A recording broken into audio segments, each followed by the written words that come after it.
There are many gadgets that help people with disabilities lead more independent lives.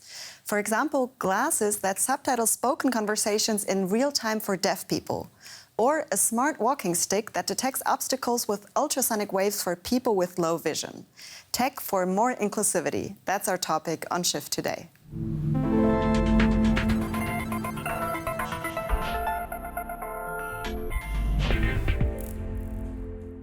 When you see robots acting as servers in cafes, they're typically replacing human employees. But there's a cafe in Japan that does things differently. The robots here enable people with disabilities to take part in work life, but remotely, from their own homes. When customers talk to these little robots, they're not talking to an AI system, they're talking to a real person, like Fumiko Miyoshi, who controls the robot from home. She's one of about 50 people with physical or mental disabilities working as robot operators at Dawn Cafe in Tokyo, Japan. She takes customers' orders through the robot and makes recommendations. The bigger robots then serve the food and drinks. The idea is to give people who can't leave their homes due to health reasons but want to work the opportunity to do so. As long as I'm alive, I want to give something back to the community by working. Michio Mai says he talks to his customers about everything, from his health to the weather. I feel happy if I can be a part of society. The Orihime robots are equipped with a camera, microphone and speaker, allowing customers to talk directly to the operators. Customers don't really come here to see Orihime. They come here because of the people behind Orihime, and they will come back to see them again.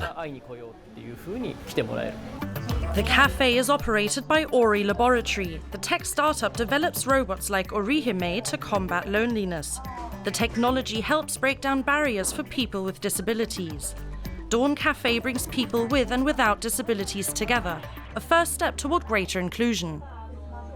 Assistive technology refers to products that aid people who, for example, can't hear or see, or who are missing a body part. The market for this kind of tech is huge because more than 1 billion people worldwide live with some form of disability.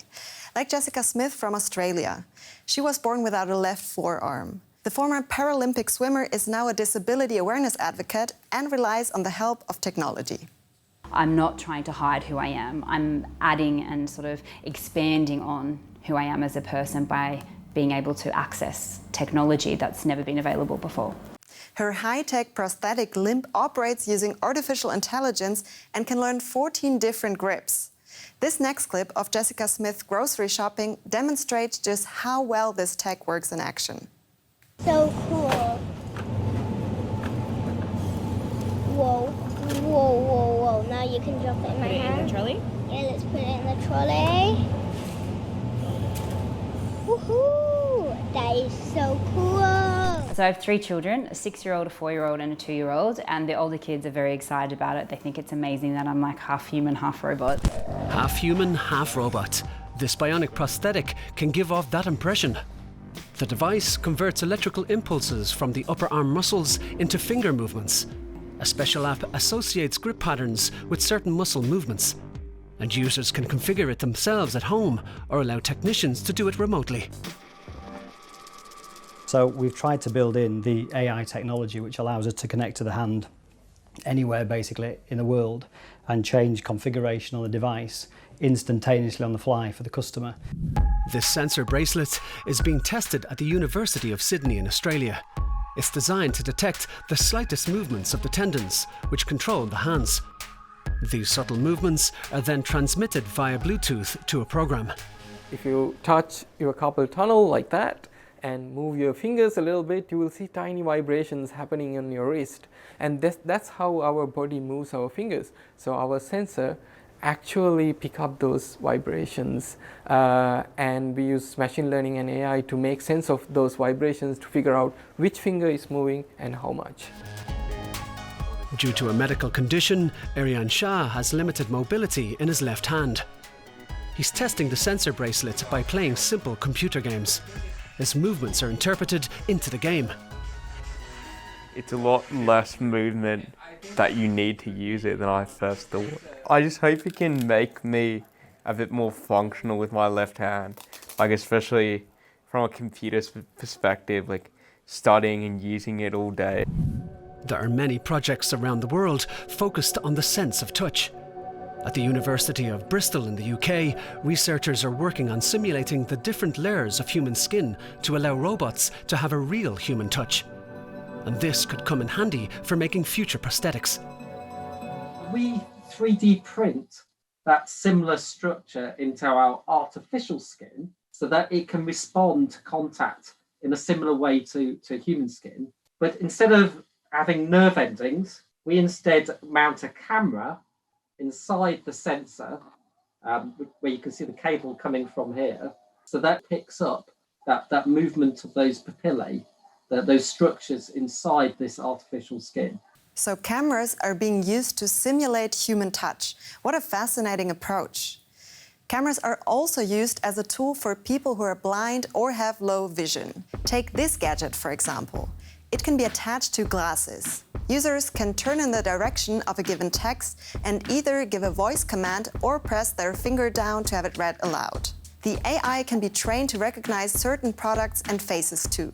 The development of these devices often involves the same technology that's used in other sectors, like autonomous driving.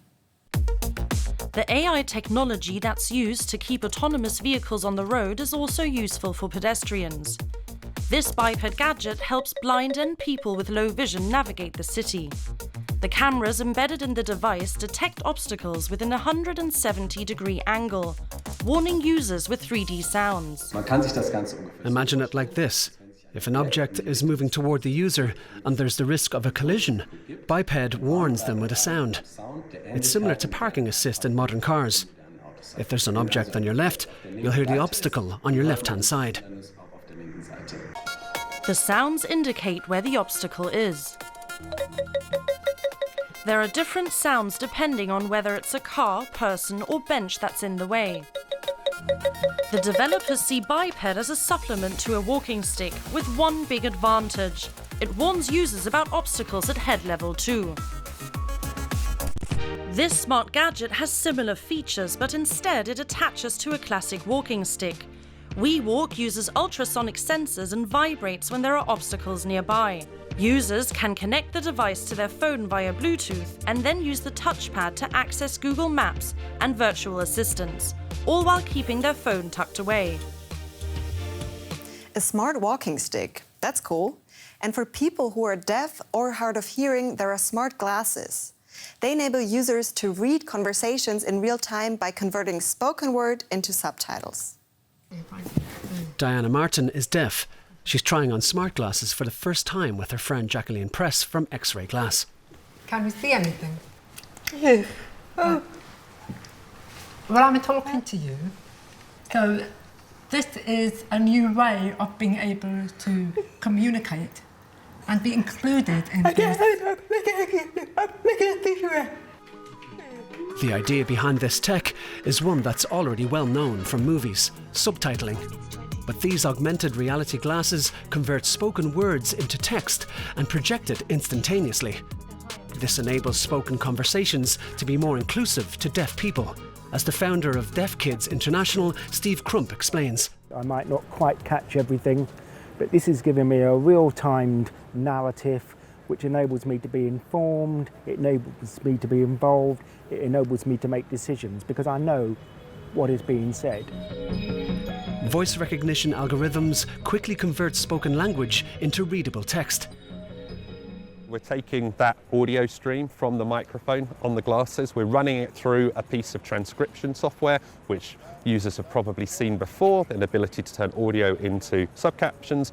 What we're doing though is then taking those captions and putting them into augmented reality. In Pakistan, the app Connect Here connects deaf people with sign language interpreters via video call. They interpret spoken language into sign language and sign language into speech. This helps deaf people lead more independent lives. Scenarios for the calls are bank interview, opening an account, problem with any account, hospital scenarios, some emergency scenarios, where communication is very important. Of course, communication is crucial in creating a society that's more inclusive to people with disabilities. And communication can happen through music too. American dancer Robert Wexler aims to make music accessible to all people, no matter their physical or mental capabilities. What if everyone could dance, and even the slightest movement produced a sound? That was the goal American dancer Robert Wexler set for himself in developing the motion composer. I believe we're all dancers. We're all musicians. And that's the principle behind the motion composer. It enables us all to experience those instincts, all people with all capabilities. Already back in the mid-1970s, Robert Wexler began experimenting with motion tracking in New York. He recorded dancers' movements using body sensors and then converted the movement data into sounds. That laid the foundation for the motion composer, which creates sounds based on people's gestures. To achieve this, a 3D camera films a person's movements. Software then converts the sequences into corresponding sounds. The system detects even the smallest motions. The motion composer is used in therapeutic clinics and inclusive schools. Many are moved by the ability to express themselves artistically through movement. Most people are overcome with emotions and joy. It's not unusual to see people crying in our workshops, tears of joy. As a dancer, Robert Wexler has often stood in the spotlight. With the motion composer, he's created a stage for people who are too often overlooked. I love seeing technology act as an aid for people to better express themselves. And if it helps people with disabilities feel more secure, confident, and included in society, we've made a small step of progress. What kind of tools would you want? Write in and let us know. See you next time.